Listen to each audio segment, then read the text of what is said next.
Panuorin natin ito, balikan natin kung gaano kabagsik ang kaliwang kamao ni Pacquiao. Talagang tumimbwang, tumihaya si Hatton. At hindi na siya nakabangon dito mga lodi So tignan nyo. Panuorin po uli natin ang replay na yan.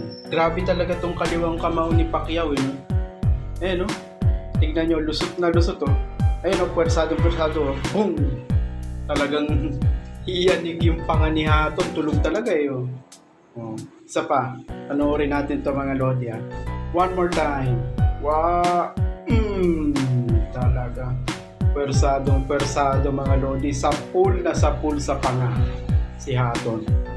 Ang pambato ng mga Briton na nagsasabing tatapusin ang karir ni Pacquiao. Ayun, lagapak, nakahiga sa lona at nakatulog na ng tuluyan. Grabe si Manny Pacquiao. Napakalakas ng